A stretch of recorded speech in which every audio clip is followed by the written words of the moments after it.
If your bearded dragon could talk, this is what they'd say.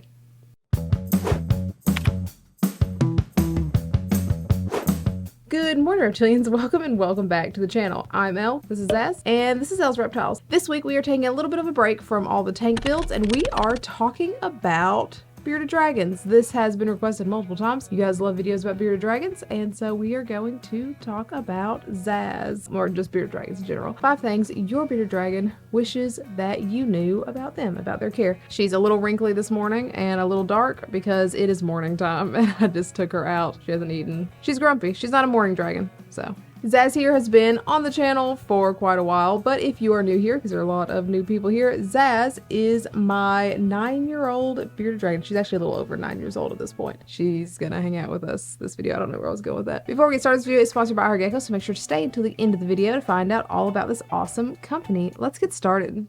Stop feeding me lettuce. Bearded dragons don't do very well on just eating lettuce. So lettuce to a bearded dragon is basically just fancy water. Yes, you can put a little tiny bit of lettuce in their salad if you want to give them more hydration, but honestly I wouldn't even do that because that's just gonna take up space in their bodies. I would just spray their salad with water. There are so many better options than just lettuce when feeding your bearded dragons, like literally everything. Well, not everything. I have an entire video on the best foods for bearded dragons, but really quick, any kind of leafy greens, so we're talking collard greens, mustard greens, turnip greens, dandelion greens are usually a favorite of bearded dragons, but they are a little bit harder to find, but you can grow them yourself. Bell peppers, any kind of squash, like spaghetti squash, butternut squash, all of those things are going to be so much better. Not only are they just better, but if you feed your bearded dragon just lettuce, they're going to become nutrient deficient. So any of those sorts of things, make a salad. Occasionally you can put fruits on there. I wouldn't do it a lot because there are a lot of sugars in fruits, but bearded dragons tend to really love blueberries, cactus fruit like prickly pear. For me personally, Zaz doesn't like a lot of fruits, so occasionally I will actually take crested gecko diet and sprinkle it on top of the salad as if it's like a dust. I don't know, like dusting it. There's a bunch of vitamins in there. There's usually black soldier fly larvae or crickets in crested gecko food. There's a bunch of vitamins and minerals and a bunch of fruit. So occasionally I will sprinkle that on there. What do you need? What's happening? Why are you doing this? All right, she wants to go back home, so we're gonna do that now.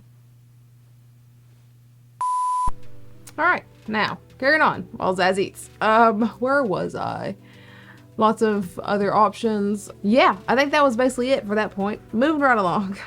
I need UVB lighting to survive. So this is super important. A lot of reptiles, especially when we look at like nocturnal and crepuscular reptiles, they do better with UVB lighting. Bearded dragons are diurnal animals. That means that they come out in the daytime. If they are out in Australia, they're out when the sun is up. They are out taking in all of that UVB. They're getting all that vitamin D. They absolutely have to have UVB lighting or else they are not going to survive. They're not going to do very good. And when we talk about UVB lighting for bearded dragons, this is when it's super important to understand that there's different types of UVB lightings, and we want full linear UVB lighting. If it could cover the entire top of that tank, fantastic. If not, about 2/3, 3/4 of the tank is wonderful. But basically you want the UVB lighting to span the top of that tank. You don't just want the coil light that's just in one spot. If they were in the wild, the sun isn't just in one spot, it's everywhere. Obviously you want to provide them with areas where they can like hide, they can get out of the sun if they need to, and we don't want to cheap out on this either. You want to go with something like the Reptisun 10.0 or Arcadia, depending on how tall your tank is, either the 12% or the actual 14% dragon light, again depending on how far away. Make sure that the spacing is optimal. Usually there are instructions in the bulb, or you can just Google it and see what the spacing needs to be from their basking spot to that light. But this is one of the most important things for the health of your bearded dragon, is making sure your UVB light is correct. You're changing it when it needs to be changed, which is every 6 months to a year. It is the correct percentage. It's the correct length. It's the correct shape. This is super, super, super important. I actually don't want to live on blue calcium sand. This is a really big one. This is something that has been a thing for a long time. I think this is a lot less common now. I think most people understand that calcium sand isn't the best way to go. But for a very long time, one of the reasons people wanted bearded dragons was because they saw all the cool colorful sand that they could set their bearded dragons, and goes the same with leopard geckos too. They wanted those animals because of the cool ways that they could set those tanks up. I mean, the idea of having a bearded dragon on blue sand or pink sand, purple sand, that sounds so cool. However, your bearded dragon does not want to live on calcium sand. Calcium sand is bad for a whole...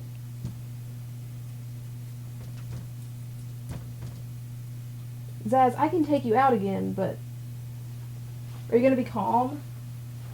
Calcium sand is bad for a whole bunch of different reasons, mostly because it is made mostly of calcium carbonate, which in small amounts, like when dusted on food, is fantastic. However, if they are going around licking the calcium sand nonstop, like bearded dragons do, then that high amount of calcium carbonate, which is actually the same thing that is in Tums, can lower their stomach acid. It can mess with the chemistry of their bodies, and it can cause impaction because it makes it harder for them to digest their food. So we don't want that. We can use things like children's play sand, and you can mix those with things like topsoil to make a more sandy environment, but we just want to avoid calcium sand itself.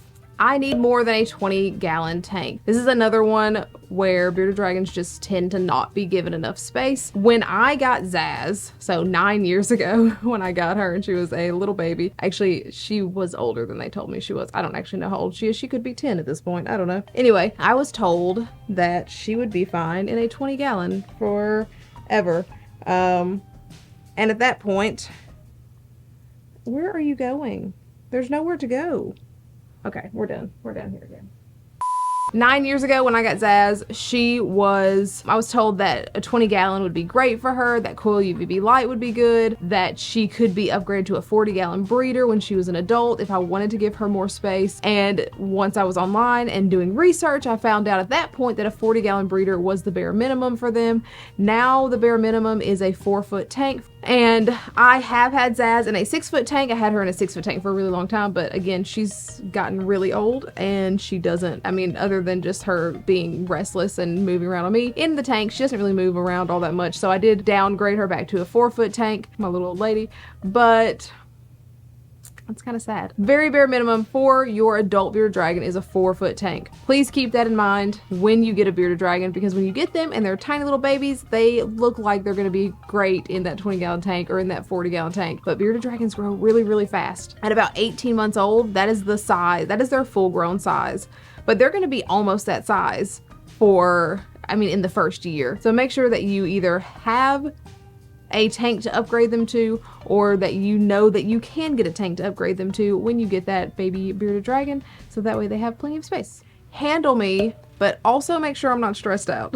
So this is another really big one. So obviously I don't have Zaz at this moment. She was getting restless and fidgety. I put her away. When she was younger, she used to get restless and fidgety, but it was a different kind of restless and fidgety. And like now her getting restless and fidgety is usually her being stressed out. In captivity, bearded dragons live for about 8 to 12 years on average. Obviously they can live much longer than that. And things like habitat and stress and stuff like that can decrease their lifespan. If you've been on the channel for a while, you know that Zaz went through a whole entire thing when she was a baby where like she got egg bound because again, she's probably older than they told me that she was. She had to have surgery. She had to have her oviducts removed. So she's had kind of a stressful life. And so now, being that she is the age she is, when she starts getting stressed out, I put her away. This is where it's important to understand just some very basic bearded dragon body language. So them being fidgety and restless could mean that they're stressed out. Being darker in color, having a black beard, having stress stripes on their side, especially if they're flaring their beard or they're waving or they're head bobbing, all those things could mean that they're stressed out. So if you are handling your bearded dragon, which most people that get bearded dragons get them because they are very handleable animals. If you're handling a bearded dragon, just make sure that you're paying attention to those stress signs and that you're not having them out too much. Again, I don't feel like this is usually a problem with handled adult bearded dragons. This is mostly going to be a thing when you are looking at babies, because babies are still kind of getting used to being handled, or older bearded dragons. That's, I think, the two times you want to be on the lookout for that the most. But that is it. That is all that I have for this week's video. Hopefully it was helpful if you are trying to make the best life for your bearded dragon. Hopefully these tips helped out. If you have anything that you'd like to add that you feel like your bearded dragon has been trying to tell you, or people's bearded dragons have been trying to tell them, leave it down in the comments below. Yeah, you might help out someone else or me, or who knows. As I said at the beginning of this video is sponsored by iHeartGeckos. iHeartGeckos, awesome company. They make acrylic conversion kits for glass tanks. So super easy to install. You just stick the conversion kit in, silicone around the outside, wait for that silicone to dry and air out. You don't want any kind of silicone smell in there. And then you have a front opening tank. This can be turned into a full DIY project where you like take glass panels off, replace it with screens so you can put UVB lighting in. It's really cool, the things that you can do with this. Make sure if you do happen to order one of these from iHeartGeckos.com, you leave Elle's Reptiles in the How Did You Hear About Us box. That way they know that you guys are coming from here. Thank you so much to iHeartGeckos for sponsoring this video. As always, if you haven't already, please feel free to follow me on socials and like, subscribe, and hit that bell for notifications every single time I put out a video, which is every Sunday, and occasionally I do shorts on Wednesdays. This week's YouTube comment section shout out is here. Thank you so much for commenting, liking, following, sharing, subscribing, all the things. You are the bee's knees. Thank you so much for watching, and I hope you have a fantastic day. Bye. Hair is kind of frizzy today. That's fun. That's fun. Alright. Zaz, you want to be in a video with me today? That is okay. Gonna mess up my hair today? Okay. Zaz here is